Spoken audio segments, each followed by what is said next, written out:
We'll provide you with more information. Rainier Avenue Radio.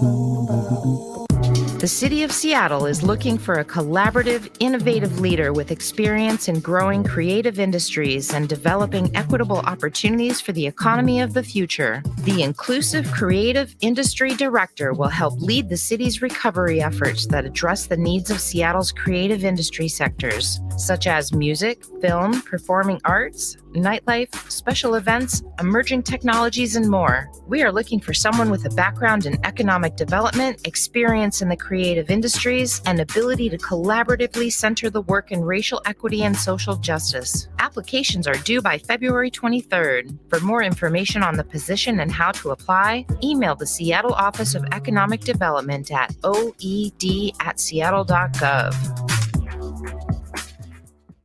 Hey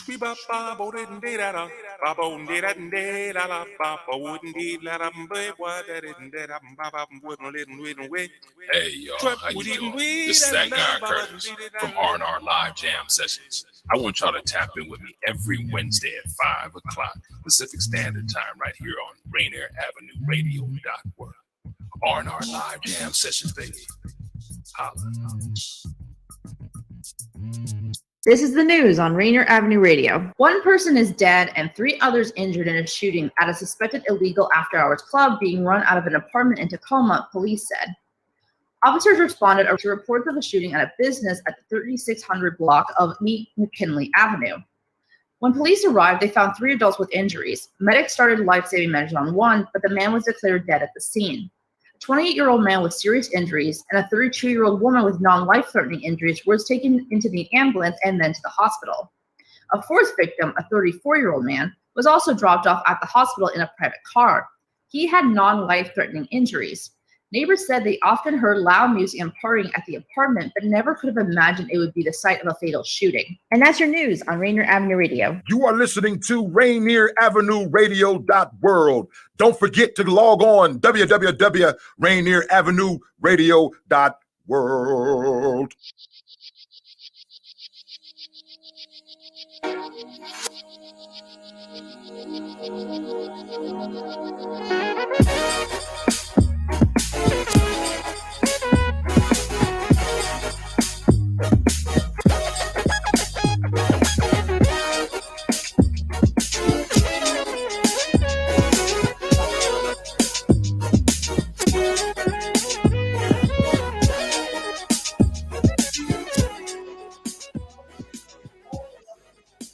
All right. What's up, everybody? This is your host, Anthony Tackett. Welcome to the Rainier Avenue Radio Call to Consciousness, celebration and education of Black History Month.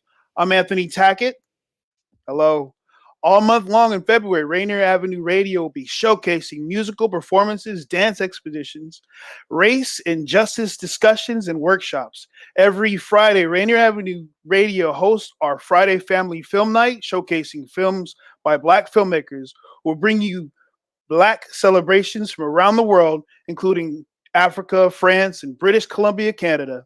This comprehensive celebration will also explore Hartsfield slave quilt collection and the 100-year anniversary of the destruction of Black Wall Street, and interviews with Seattle Black History Makers. It's all powered by and thanks to the Urban League of Metropolitan Seattle. Tonight's panel discussion centers on sales, marketing, and distribution. Our panelists are here. We have Sarah Crow, who's a senior producer at Amazon, Curtis Ellerson with One Shot TV, Winfield Ezel Jr., Obsidian Media, Susan LaSalle with Kully, excuse me for mispronouncing this, Kully Struble, and with the DGA as the regional representative. And that is our guest.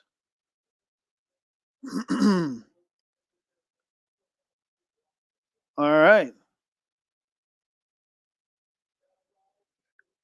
right. I'm looking to see them. I don't see them just yet. I hope they are here. I see Winfield has just arrived.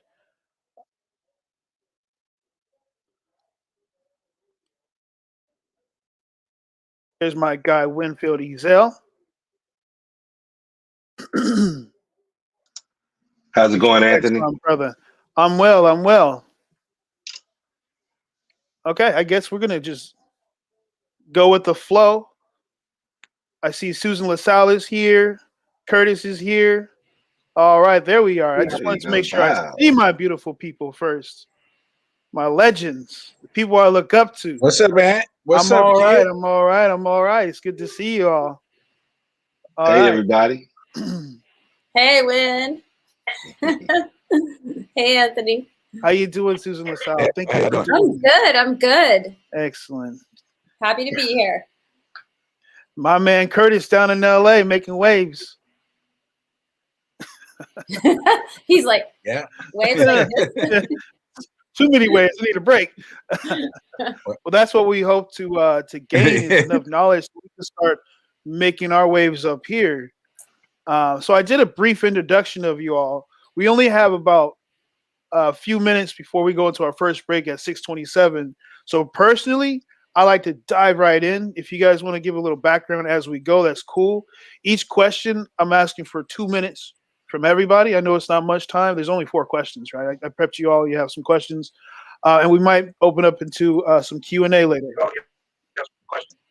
And so my first question, I'm just going to throw this out to Susan LaSalle because I love hearing you speak. I mean, no offense, Win. You can sing like you got the knowledge, but I really want to hear from the DGA perspective. That question is, what does distribution mean to you? Well, I hadn't really thought about it from the DGA perspective. However, I will put a plug in for the DGA in the sense that being a member does help you as far as like getting in front of more what you might consider the traditional parts of distribution. I had anticipated maybe speaking more to the experience of what it's like to be just looking for distribution for a film. Actually, Susan LaSalle, that is the information I'm looking for. I just love saying DGA. You just do, because you're gonna be a proud member soon. I know. Yeah. So to me, defining idea about distribution is getting out there and being seen. And part of what that means is that you want to find your audience and you want your audience to find you, right? So how this distribution happens is constantly changing, as we know, and COVID made it even more clear, that there's so many different ways that people now are seeing your film. And so I think when I think about distribution, I think it's an umbrella that all of the ways that you as a filmmaker are going to be seen, right? Your content's going to be seen. And so your goal is to get into the hands of the people that want what you have to show them, right? So, some people think of distribution as being, how are you going to get paid? But I don't think of it in that way, because when I'm working on a film, I'm always thinking about who's going to park it in a seat to watch this thing. And I think that's the correct way to think about it, because then you're actually thinking about distribution. Like, why is someone going to want to watch this film? And also, are you a niche film? Are you a film that has a particular audience? Which I've had films like that where we would say to people would say, "Oh, I'm not interested in that," and I'd say, "I know you're not, because I'm making it for this group over here. I'm not making it for you." So I'm not real concerned when a 25-year-old male says to me, "Oh, you're making a Christmas movie? I don't really like Christmas movies." I'm saying, well, I'm not really making the movie for you. I'm making it for 12-year-olds and under, So if you like it, that's great. I'm so happy. But another thing about distribution is that you may or may not be doing it for the money. So a lot of people think of distribution as, oh, how do I make money? I'm thinking about distribution. Well, often you may be thinking about distribution as a first-time director just to get your name out there so people will see it. So what I'm getting at is there's many successes in distribution that don't necessarily translate into money. And that's probably not the answer that a lot of people want to hear, but you may have a message you're getting out. You may want to get your name you know, you could get a great distribution deal and say, oh, I didn't make any money, but now I get to make my second film because people saw my first film and they loved it. So sorry, I made that very complicated, but that's what distribution means to me, is being seen and getting it out there. Yeah, it's a very complicated business, so I didn't expect an easy answer. Winfield, what do you think, man? What is distribution to you?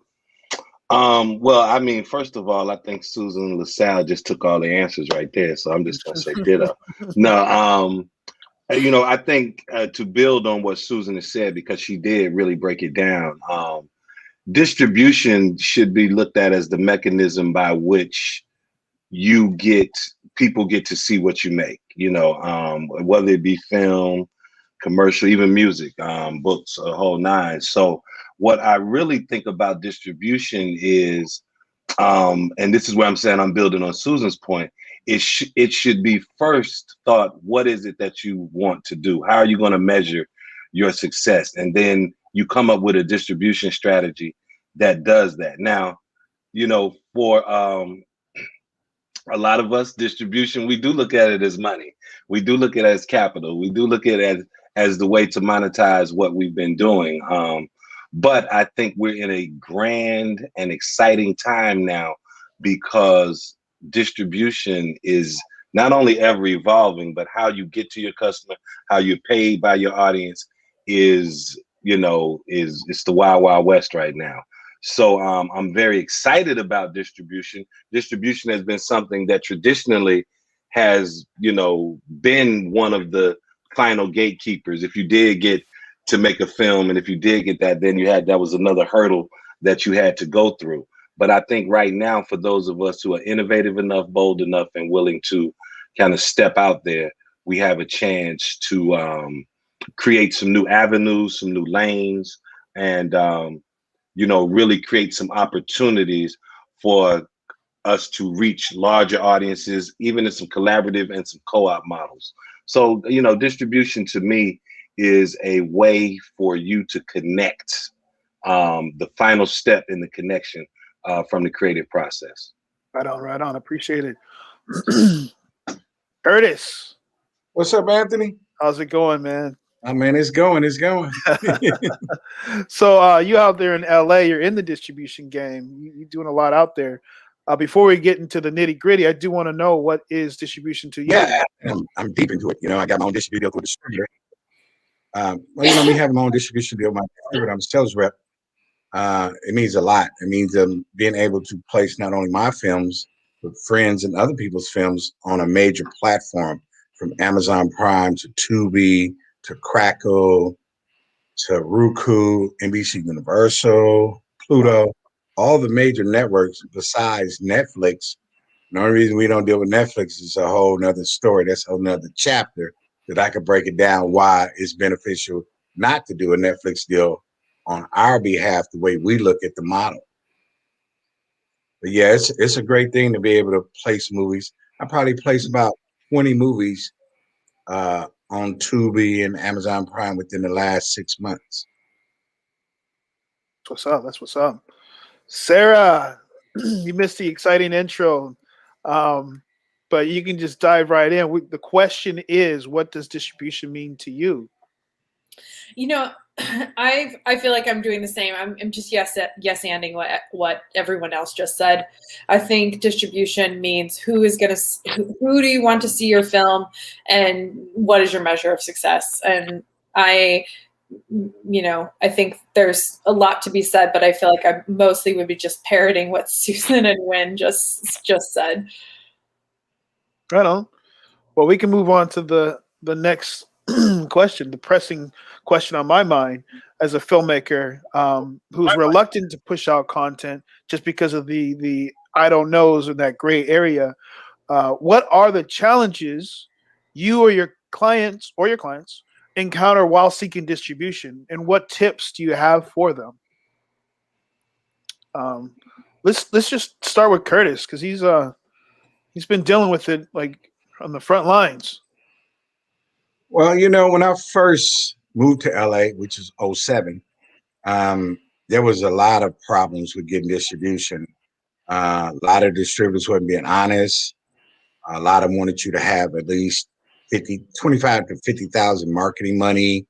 You might have put 100,000 in your film, because back then films wasn't being made inexpensive, cost effective like they are now, with the red cameras and the REs and all the black magic cameras. You know, you can get a guy out of film school and come up with a script and really come up with a film. I've seen films being shot for dirt cheap, low budget, $9,000 film.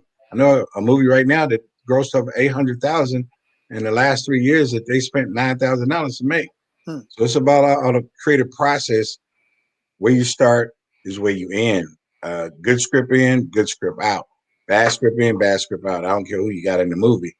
But as far as distribution goes, it's a lot simpler and easier now to get distribution, but you still have to watch yourself who you have distribute your movie, because a lot of filmmakers are still not getting paid, and that's a problem. You go give it to these distributors, you give them 50,000, they don't, you know, you might get one check if you're lucky, and they tell you, it's recouping. You haven't recouped your money back, and it's just a game that the distributors play with you. And it really is discouraging, because it takes a lot of filmmakers out of the creative process, and they give up and go home, don't want to do another movie. I've heard horror stories. I was lucky enough to hook up with a distributor, my first distributor and my only distributor that I'm still with right today. And like I said, I worked out a deal with them to where now I'm a rep and I have my own distribution deal with them. So I bring other filmmakers, and I'm happy to bring other filmmakers to see the success. And then, because a lot of these movies been sitting around 10 years, 11 years, 15 years, that I'm putting into market today because of the streaming platform is so huge. Everybody doesn't want the same content.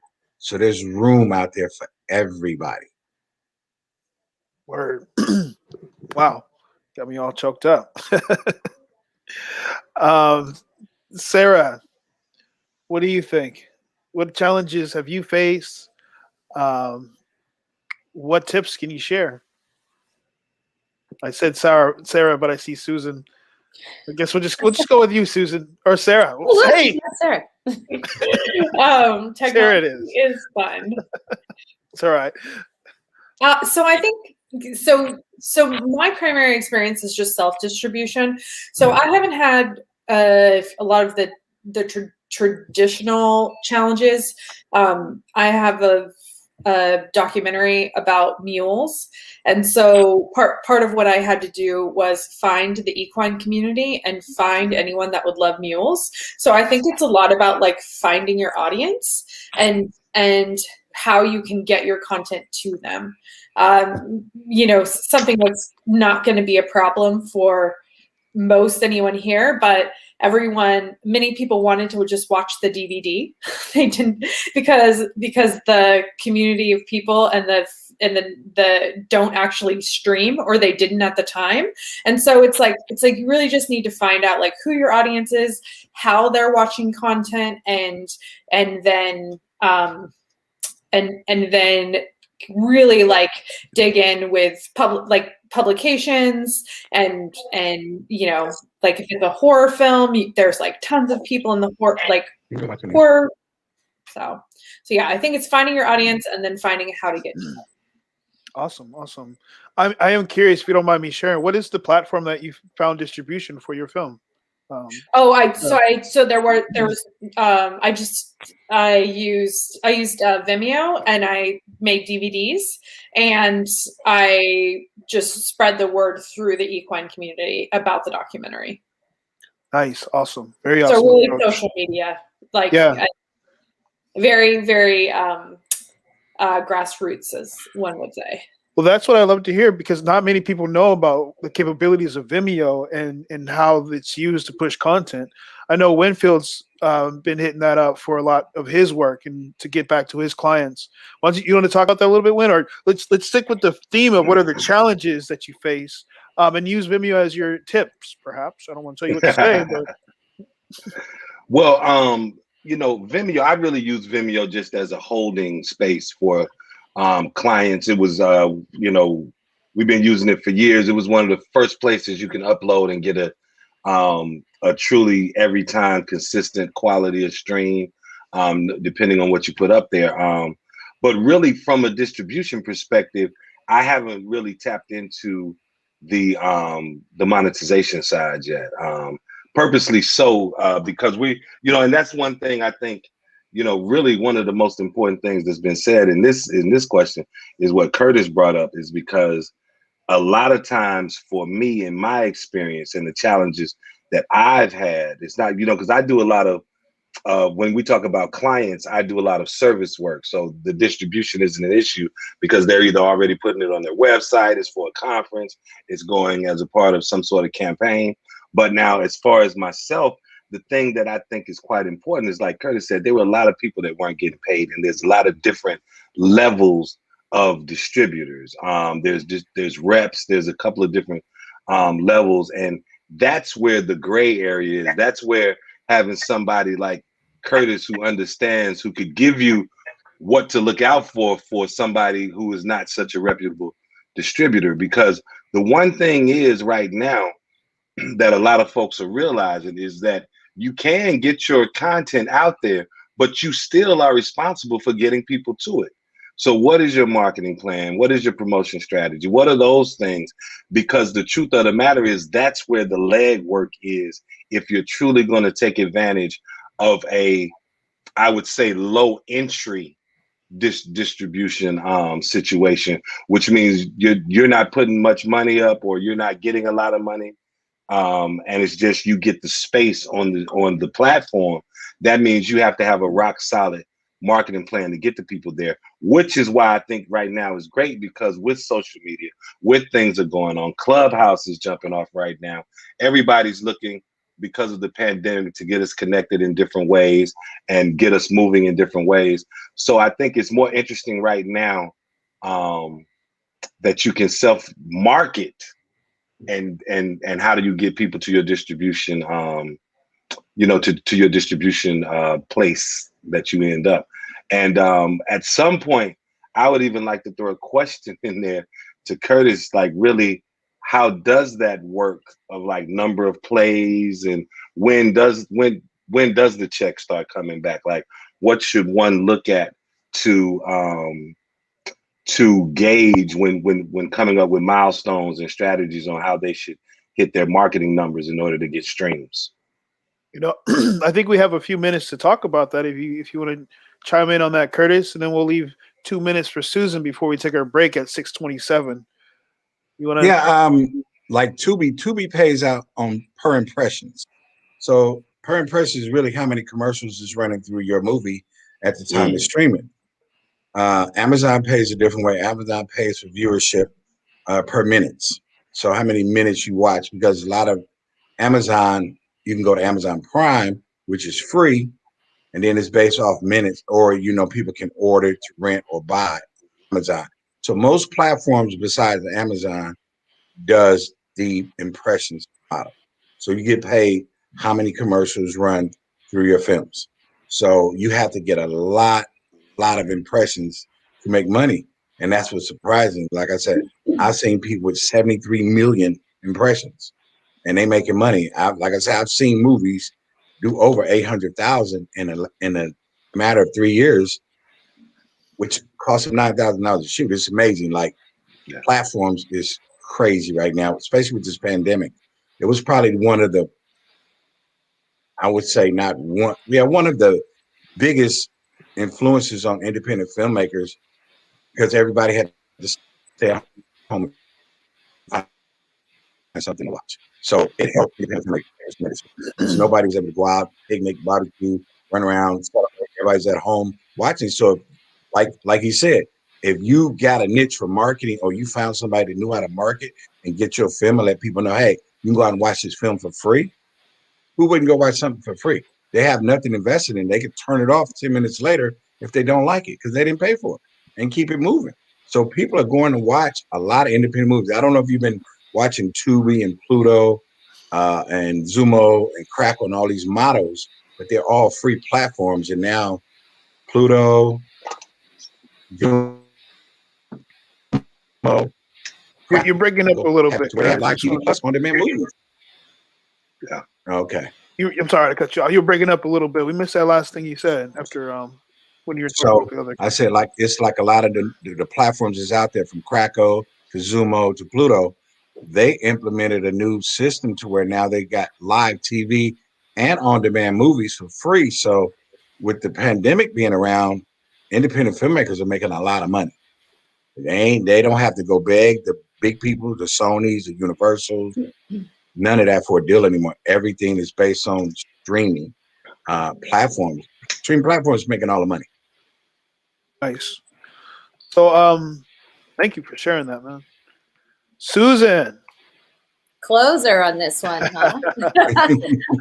I'm going to give 2 real life examples. I'm not going to name names, but I had two films that I want to talk about, and I'm grateful to all of you for sort of setting this up on these 2 stories that I think will be helpful to listeners. And one is that had a film, went to AFM, got a distributor. Director's very happy with the distributor. I'm a little iffy on the distributor. Turns out the distributor's terrible, as Curtis is referring to these distributors. Does nothing with the film. We're stuck with them. We can't get out of the contract. Fast forward a few years later, Fox picks it up, says, why did you guys have this, terrible name for your film, blah, blah, blah. But long story short, it finds where it needs to be and does really well there and does what we wanted it to do. But it was like torture having this contract with a distributor that did nothing with the film for 2 years. Like torture for all the people who made it, just a heartbreak. So you want to really be careful about who you go with. And in the defense of making that decision, people were very nice to us and told us how much they loved our film. So you've heard of these stories, and it happens. And then second, we went with, on a documentary that I did, we went with a really well-known and well-respected distributor. As it turned out, they had so many films. We were just one of many, and we realized later that they just didn't know how to distribute our film. And this circles back to what Wynn was saying. I have never heard of this, but they did such a poor job of distribution. We kind of ended up going the route that Sarah, we discovered that a lot of people watching our film really wanted to buy a DVD after they watched it or saw it at a festival. So we were selling those DVDs on our own, and then we were tracking and self-promoting the film because we were in love with our topic and we were connected to the audience, literally, that wanted this film so much. And I actually called up the distributor and said, look, you guys have done nothing with our film. We want our marketing money back. And they wrote us a check. They said, yeah, you guys are right. All the money that we've been making. I said, you guys are making money off this film because look at all the things that we've been doing on social media and all the things that we do to promote this film. We travel with this film. We go to festivals with this film. You guys didn't even show up for one of the festivals. That was one of the bigger festivals. And they gave me, it wasn't much, but it was $5,000, of the marketing money. And I said, yeah, thank you for reimbursing us. So Curtis, yeah, I mean, everything that you said, and Wynn, once you do get a distributor, you're just helping yourself if you do a lot of the legwork, because they can't do it all either. And they can't love your film like you love your film. Right on. Yeah. That's amazing. That's amazing. I'm loving this. I'm taking notes like I'm in Suzanne, class. you was very lucky to get your money back. That's I've the never first I heard. No, it's a great little party, cocktail hour. I'll go, yeah, and they gave us the money back. Yeah, but it's like you told them, because they making money and still they hoarding your $5,000 and not even spending it, but they letting you go out and do all the legwork, but they study making money. Give me my money back and my film. That's right. Yeah. Right. So we gotta cut to a commercial break. A word from our sponsors. We will be back with this amazing panel. We have a few more questions and we're going to do some Q&A. So stick with us. All right, I'm here. All right. This is Paul Pearson, host of Star Time. And when I'm not translating the lyrics of Boogie Oogie Oogie for bored Europeans, I'm listening to RainierAvenueRadio.world. This is on Rainier Avenue Radio. UN rights experts urge 57 states to repatriate nearly 10,000 of their citizens, women and children associated with the Islamic State fighters, held in camps in northeast Syria in subhuman conditions without legal process. Reuters reports that under international law, these states have a duty to repatriate their citizens, and if there is evidence, to prosecute adults for war crimes or other offenses at fair trials in their domestic courts. Some 9,462 foreign women and children are among more than 64,600 people detained at Al-Hol and Raj camps, run by Syrian Kurdish authorities, where the majority of residents are Iraqi and Syrian nationals. And that's your news on Rainier Avenue Radio. Women are not an homogenous group. We face discrimination differently depending on factors such as ethnicity, age, socioeconomic status, and more. Rainier Avenue Radio is proud to amplify women's voices. They are the experts of their own lives, initiating conversations within their community about challenges they face, the solutions they're working on, and the opportunities they see. Please join us this Sunday from 2 to 5 for Women's Voices on Air. We know our challenges. We are the experts of our lives. We are master multitaskers, prioritizing our family, friends, and our faith above our own needs. Our needs and voices are too often overlooked. Please join us this Sunday from 2 to 5 p.m. for Women's Voices on Air. We tell our stories in our own way. Don't worry, I can't. It's this one right here. You probably have questions about COVID vaccines. Like right in my face. So I was like, oh my God. COVID vaccines being produced faster. Yeah. Usually vaccine testing and production are separate steps. But because of the pandemic, vaccines are being developed on parallel tracks. So both steps are happening just at the same time. How are the vaccines being tested? Right now, several different COVID vaccines are in testing. Each go through multiple clinical trials with up to thousands of volunteers. How do vaccines get approved? Not all COVID vaccine versions will make it to the final stages of testing and approval. Produced vaccines that do not pass clinical trials will be destroyed. But for those that do pass, a team of medical experts will examine test results and possible side effects. If the vaccine is effective and safe, it gets approved and gets to you. Go to covidvaccinewa.world to learn more. A message from the state of Washington. You are listening to RainierAvenueRadio.world. Don't forget to log on www.RainierAvenueRadio.world.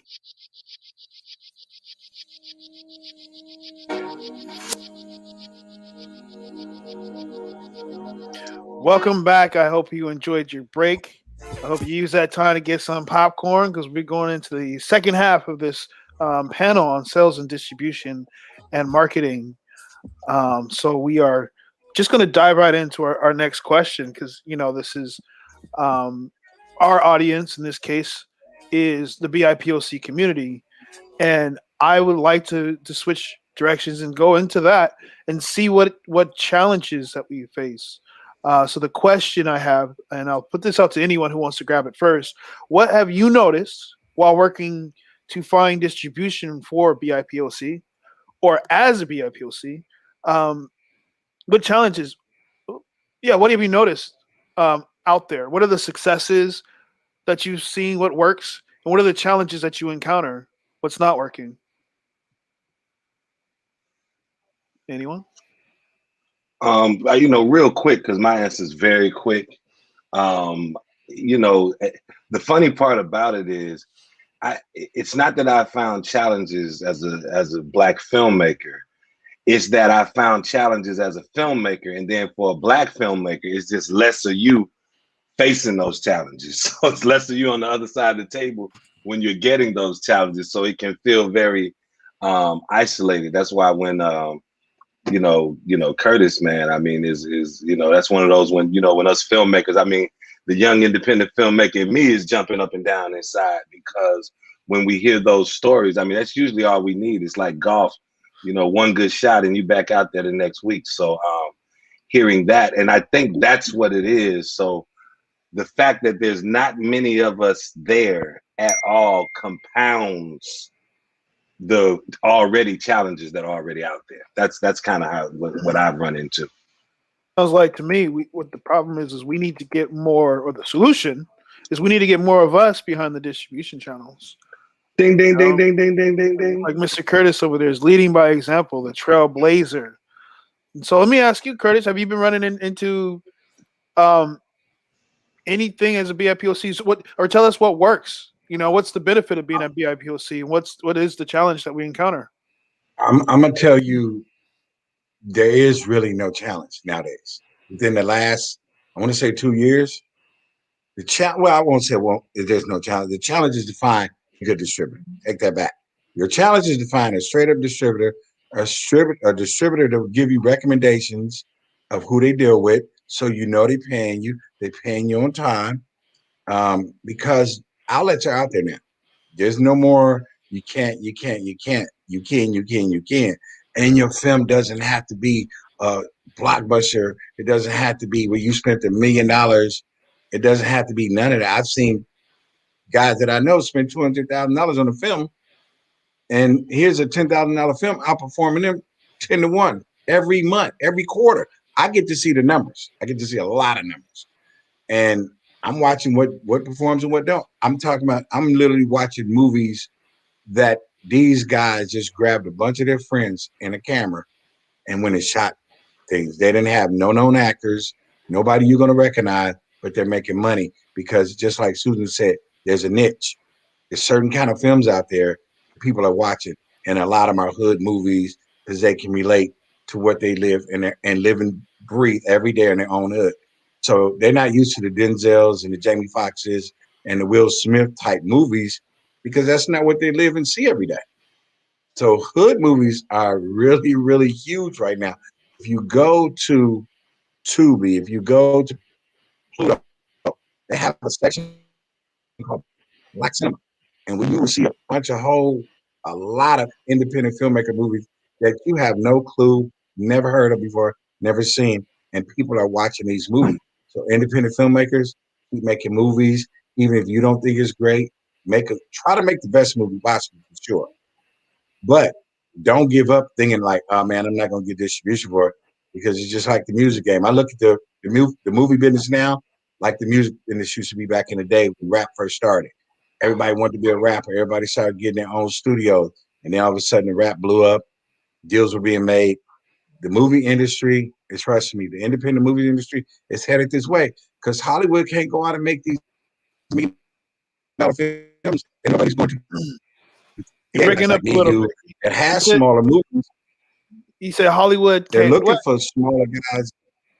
You broke up a little bit, Curtis. We Hold want to on. hear that nice and clear. Which part? Which part? You said Hollywood cannot, and then I think Hollywood was. Yeah, Hollywood can't afford to go keep shooting $10 and $20 million movies when nobody can go to the movie theater. Mm-hmm. You know what I'm saying? Yeah. They'll go broke. It's going backwards. So guess what? They look for the smaller people that they can do. They don't even have to do a licensing deal. They just putting your movie on a platform and leaving it up to you to promote it to make the money. It's a great exchange. Don't get me wrong. They ain't doing nothing wrong, but they don't have a what do they say? A dog in the race, because they're not losing anything. They're providing you a way to put your movie up, you promote it, and we'll split some money with you. Yeah. You know, it's funny too, real quick, Curtis, because it's wild. Those hood films really always had a distribution, because going back to what Sarah and Susan were talking about in the DVD days, I mean, that's where I saw Snow on the Bluff. That's where I saw, it was because there was a spot in Atlanta called the Hood Mart, and they had all of these films. There were these small distributors that would send these films out. And I think really now, I mean, you make a great point that those films probably really have a great home in the streaming world. Internationally too. Weren't you saying, Curtis, that international folks love hood movies? Hey, I'm gonna tell you like this. Tubi just did a deal with the third largest network in the world. So now all of our movies are in Australia, the UK, and Canada. We wasn't being seen over there. Now they have a deal over there where we're in all those different countries, and they love it. I mean, all that money's not being made just in America. It's being made over in other countries too. That's fantastic, man. That is a great testament to what we're looking for. Susan or Sarah, do you want to chime in on this? Have you encountered this when supporting BIPOC? I know you're with Amazon and Susan with DGA. There might be some anecdotes or stories that you've faced while working with the BIPOC community. So I don't have a real life example of work that I've done. There's some things that I'm producing presently. But I feel like the message that I would say is just find your platform, show your work, find your audience, and you will be able to get distribution for it. Like if you use Issa Rae as an example with Insecure, the stories of an awkward Black girl, and her other earlier YouTube shows, they were awful. They weren't actually good, but she had a great point of view, and the writing was interesting. And so, and because they were able to get such a huge YouTube audience, then Insecure was picked up and Issa Rae was noticed. And I think that's just a really great example of tell your story. And I think, there's different times in history where it was probably easier and harder. And not that the path is paved beautifully, but I do think that now's the time. And I think that BIPOC storytellers need to be heard, and I think people want to hear them. And so I feel like now is definitely the time to tell your stories. Right on. Well said. Yeah.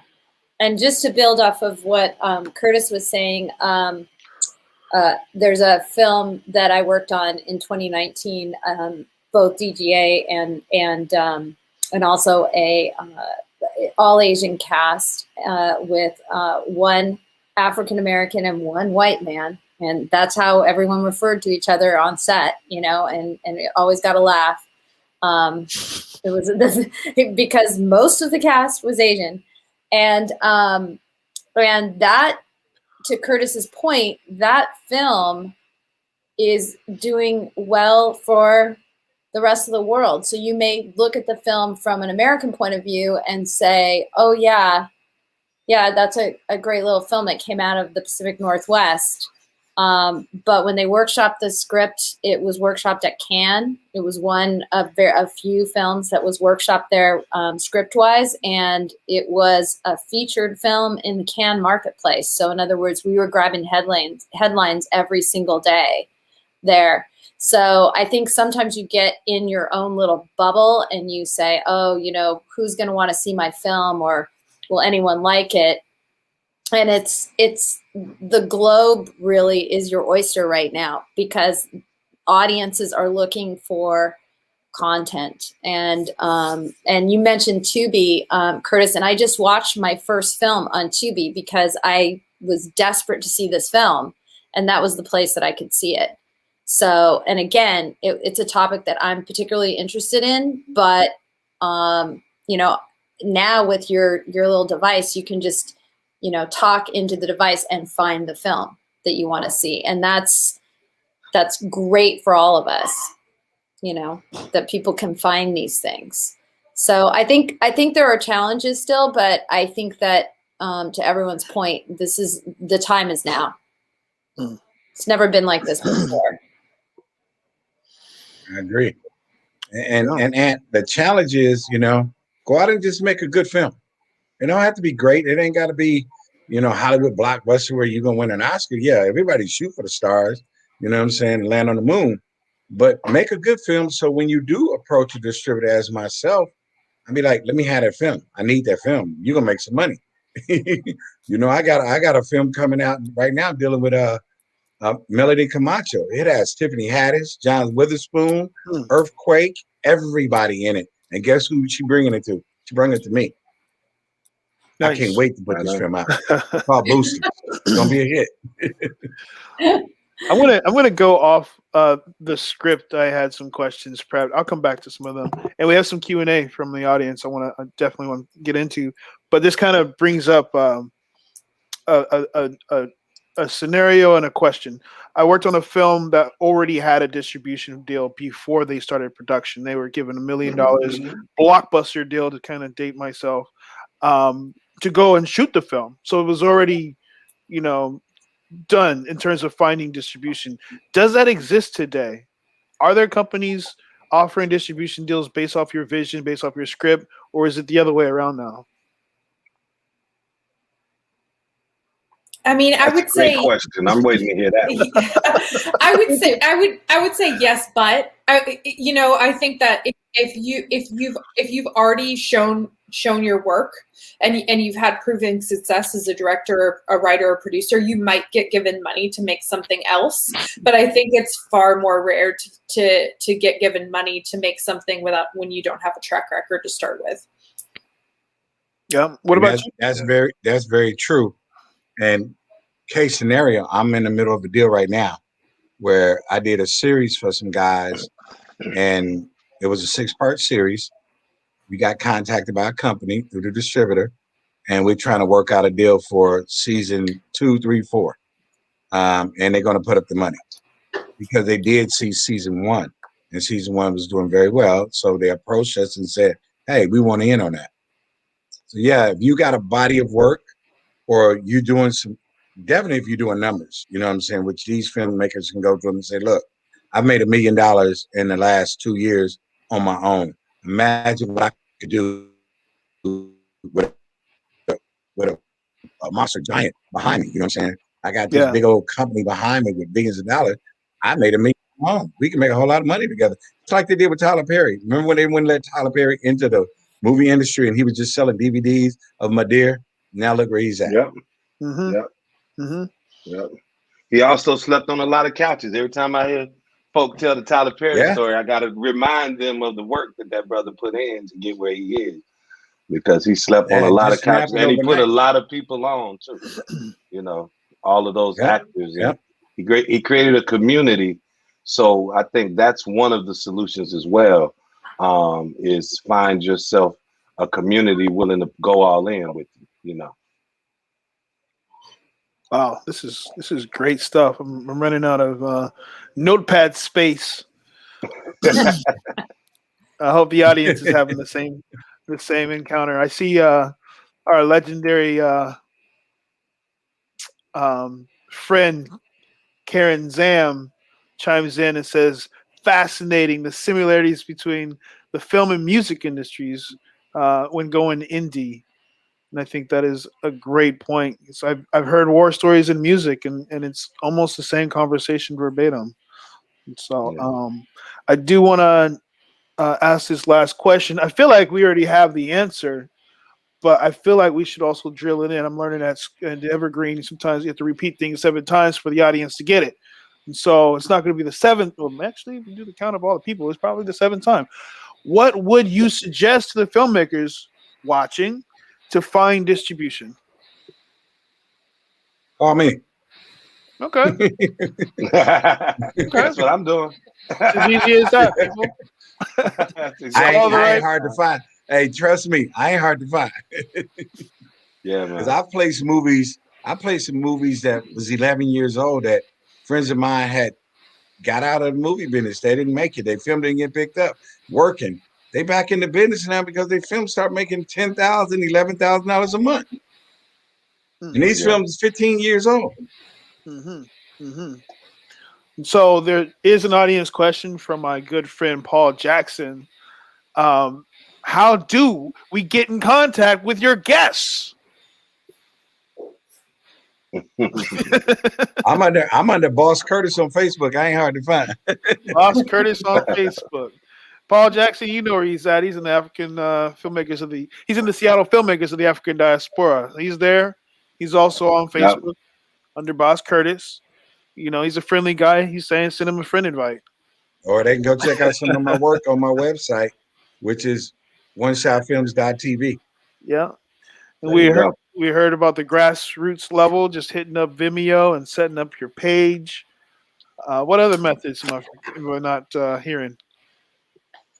Remind me, what do we discuss? Well, I think one of the suggestions that I would give is, you know, every time, you know, I mean, I've talked to Curtis in the past, and when I hear folks that truly know what it takes to distribute a film and at the different levels of it, I think that's what independent If I'm talking with independent filmmakers or even filmmakers trying to move up a level from wherever they are, learn what deals are being done, learn how it really works. Like, there's an option out there. I mean, for the cat that wants to make the blockbuster film, there's a route for him to go or her to go or them to go. There is a route for the person that is going to make that film anyway. A lot of times when we talk about hood films or community films or micro budget films, it's those folks that are going to make it anyway. And those are the folks that's got to keep putting the work all the way in order to get to the bank. They work all the way to the bank. And so think of distribution on that level as a marketing tool for your next project almost. And that's how one of the suggestions is really put in perspective what distribution can do for your particular project, your particular strategy, and your particular vision. That's what's up. And I would ask Curtis, what should people, circling back to, one of my first features where we had this bad experience with a distributor, what questions should we have asked, or how would we have known that person wasn't, or that team of people weren't going to be the best for our film, or is that just bad luck? No, first of all, it was definitely bad luck, but it's precautions now you can take. 10 years ago, 12 years ago, 15 years ago, you didn't have the internet where you got ripoff.com. Right.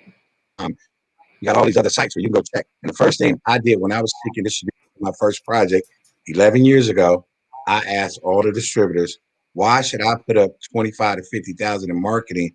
You put up nothing. I have $100,000 in this film. What you bringing to the table? If you really believe in this film, where's your money? You know what I'm saying? Why do I have to put up the money? You just got distribution and you going to eat off me. And that back then they was talking to 50-50 split. So I'm like, no, I'm not giving you 50-50 and 50,000 for you to market. If you really believe in the film, you think it's going to do all these great numbers, put up your money. Show me you really believe in it. You know what I'm saying? Then you know that they're just talking out the side of their neck. Plus, the last and most important thing that I feel, I need to talk to some of your other filmmakers. I need to make sure you're paying them. You're paying them on time. You know what I'm saying? So that's the main thing. If they can't give you 5 or 6 references, run. Don't deal with them. Good advice. That's a good one. Yeah, buddy. Absolutely. Yeah, I would say do research. Like the research costs you time, but not money. And